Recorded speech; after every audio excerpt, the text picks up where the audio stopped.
Oke, di video kali ini gue bakal melakukan rekomendasi HP-HP yang udah pernah gue review ibarat kata ya. Ini recap konten gue sebelum-sebelumnya yang gue jadiin dalam satu video. Jadi buat lo yang malas nontonin video-video gue yang gue upload, cukup nonton satu video ini itu sudah menggambarkan mungkin sekitar 2 atau 3 minggu video-video HP anta beranta yang gue upload. Yang pertama rekomendasi gue yang pertama adalah si Google Pixel 3a. I know di video gue kemarin gue bilang jangan beli Pixel 3a ini di tahun 2024. Exactly benar, tapi kalau sekiranya lo butuh banget kamera, emang ini salah satu option sih yang bisa lo tempuh untuk memiliki sebuah kamera yang cukup oke, cukup jos dengan harga di budget 1 jutaan. Ya karena rekomendasi ini 1 jutaan, gue nggak bisa ngomongin Pixel varian lain kayak Pixel 5 dan lain-lain gitu, nggak bisa. Karena ini rangkumannya budget 1 jutaan. Untuk Pixel 3 ini, lu modal 1 juta, kameranya itu udah setara sama iPhone yang harga 2 juta, 3 juta. Udah setara lah sama Android yang harganya di atas 2 juta, 3 juta juga. Ya memang masih single lens, tapi kalau lu cuman butuh buat kualitas foto yang oke, kualitas video yang cukup, Pixel ini emang jadi jawabannya.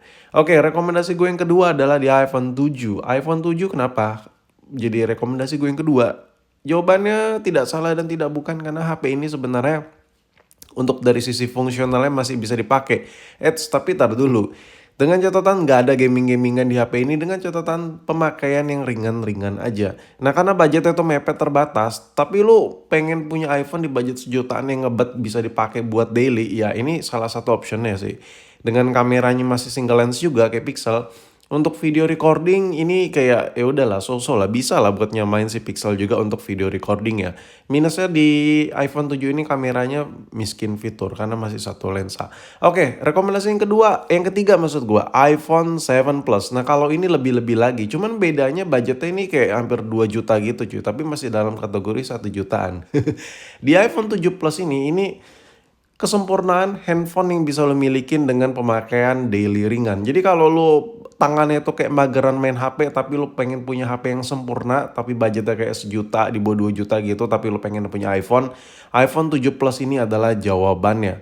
Kenapa? Karena mulai dari kamera, fiturnya juga nggak kalah jauh ya kan, double lens ya kan, dual kamera, dan untuk layarnya juga besar. Karena layarnya besar, baterainya gede, jadi ya udah. Memang kalau dari sisi baterai consumption untuk chipset ya, karena chipset jadul ini memang agak lebih boros ketimbang iPhone yang gen-gen terbaru. Tapi mengingat baterai cukup besar, jadi kalau buat pemakaian ringan seharusnya bisa sehari sekali ngecas. Gue coba pakai HP ini sehari sekali ngecas itu masih kadang nyisa sekitar 15 sampai 10%. Jadi benar-benar sehari bisa sekali ngecas di iPhone 7 Plus ini. Memang kalau lo ngomongin soal game udah nggak bisa lah HP ini buat ngegame ya. Lo harus sadar diri lah ya. Agak sedikit berat. Dan kalau lo pakai 7 Plus ini benar-benar gue rekomendasiin buat pemakaian yang ringan. Berikut juga iPhone 7 biasa tadi. Kalau udah pemakaian heavy, saran gue udahlah jangan pilih iPhone dari budget 1 jutaan. Lo pilih Android aja. Jadi conclusion gue untuk rekomendasi iPhone 7 biasa dan 7 Plus untuk pemakaian yang ringan-ringan aja. Untuk pemakaian ringan, seri iPhone 7 atau 7 Plus adalah kesempurnaan yang menurut gue masih bisa lo milikin di tahun 2024. Untuk 7 Plus ini memang udah gak dapat update iOS terbaru, begitu juga 7 biasa. Cuman at least ini masih nyaman banget dipakai pemakaian ringan. Oke, rekomendasi gue yang keempat adalah Itel S23.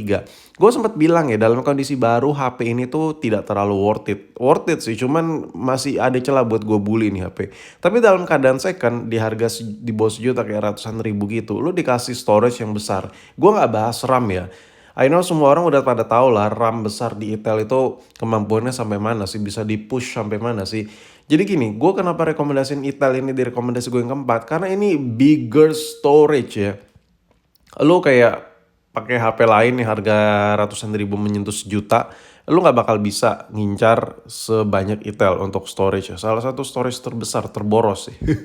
Nah, rekomendasi gue yang kelima ya. Rekomendasi gue yang kelima ini adalah Poco X3. Poco X3 ini menurut gua ini adalah salah satu handphone yang sangat-sangat sempurna dari HP-HP yang gue sebutin tadi. Pixel, iPhone, dan si Itel. Kenapa? Yang pertama, budget 1 jutaan lu dikasih layar 120 ya. Layar 120 memang ini belum AMOLED OLED gitu-gitu. Tapi layarnya ini nyaman banget di mata. Ini menurut gua kayak Poco kayak kesel kali ya. Karena di Poco M3-nya itu banyak dibully nih HP. Jadi di Poco X3-nya mereka melakukan rombak besar-besaran, layarnya nyaman banget di mata asli. Nggak bohong gue. Ini layar bener-bener nampol, enak, nyaman, jos lah pokoknya layarnya. Dan layarnya udah 120 ya. Nah untuk masalah kamera juga ya gitu deh. Kameranya fiturnya nggak apa ya, nggak jauh kalah juga gitu. Gua HP ini gue pakai buat rekaman tuh asli masih cukup enak banget, apalagi buat video recording. Si Poco X3 ini bedanya sama Android sejutaan lain, dia ngerekam bisa super smooth ya. Bener-bener lu ngerekam tuh halus gitu, minim getaran. Itu bisa terjadi di Poco X3 ini. Mungkin di luaran sana buat lu yang hobi ngevlog gitu tapi dananya terlimitasi kayak cuman sejutaan tapi pengen punya HP bisa dipakai cukup oke dan HP cukup nyaman, bisa game tipis-tipis, bisa rekam-rekam vlog gitu. Poco X3 ini bisa masukin ke wishlist buat rekomendasi lo. Dan untuk multimedia, handphone ini enak ya karena layar 120Hz. Lo pakai HP ini meskipun belum OLED, belum AMOLED, tapi berasa kayak HP premium gitu lah layarnya. Karena scrolling icon-iconnya, animasi yang bergerak di layar ini tuh terkesan stabil banget, enak banget di mata. Oke, rekomendasi gue yang keenam ya nih ya. Ini ada iPhone 6 Plus. Kenapa agak downgrade? Dari yang awal tuh ada Gen 7. Sekarang malah ya rekomendasi berikutnya ada iPhone 6 Plus. Jadi gini, iPhone 6 Plus ini adalah salah satu iPhone yang paling tentram banget untuk dipakai, tapi pemakaian yang hampir ringan parah ya.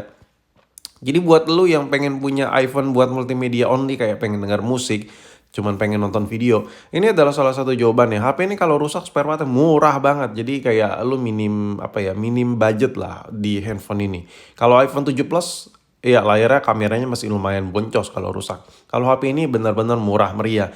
Ini benar-benar paket murah meriah muntah, tapi baterainya lumayan besar di iPhone series 6 Plus ini. Memang kalau lo download apps agak sedikit susah karena OS udah jadul, harus ada tips and trick tersendiri buat downloadnya. Cuman ini handphone masih nyaman banget dipakai, masih enak banget asli untuk iPhone 6 Plus. Tapi pemakaian ringan ya, lo kalau buat WhatsApp, buat scrolling Shopee, TikTok gitu, Tokped gitu-gitu agak sedikit berat. Ini pemakaian ringan dan kameranya juga bisa diadu sama Android harga 1 juta 2 juta untuk video recording. Gue lebih megang si iPhone 6 Plus ini. Mungkin kalau lu dananya mepet banget ya, tapi lu pengen punya kamera, saran gue mendingan beli ini sih daripada beli kamera-kamera digital pocket karena bisa sekaligus diedit. Oke, rekomendasi gue berikutnya ya ini yang terakhir, ini adalah Redmi 11. Handphone ini baru aja gue review, tapi gue udah pakai cukup lama ya. Gue udah pakai 2 hari. Anjir, 2 hari lama gak tuh? HP ini yang gue rasakan ya. Yang gue rasakan di HP ini adalah sebuah kesempurnaan di Android harga 1 jutaan dari si Redmi. Kenapa? Kameranya oke, performanya lumayan gila menurut gue di HP ini, dan baterainya gede 5000 mAh. Dan yang paling gue suka dari HP ini layarnya gila cerah banget cuy ya, nitsnya tembus di 1000. Jadi buat yang hobi main handphone kadang kesilauan, intinya gini, lu punya HP tapi kok silau mulu, kok bentar-bentar layar gua gak kelihatan gelap. Nah, buat lu yang kadang pakai HP suka berada di kondisi tersebut, saran gua HP ini adalah rekomendasi yang paling klop. Udah murah, brightness-nya terang banget. HP-HP lain di harga ini brightness-nya masih di 450 nits, tapi HP ini di harga yang sama dengan HP lain di harga 1 jutaan gitu, nitsnya di 700 sampai ke 1000 nits. Jadi kecerahan layarnya gila banget, kayak ya 2 kali lipat gitu boy.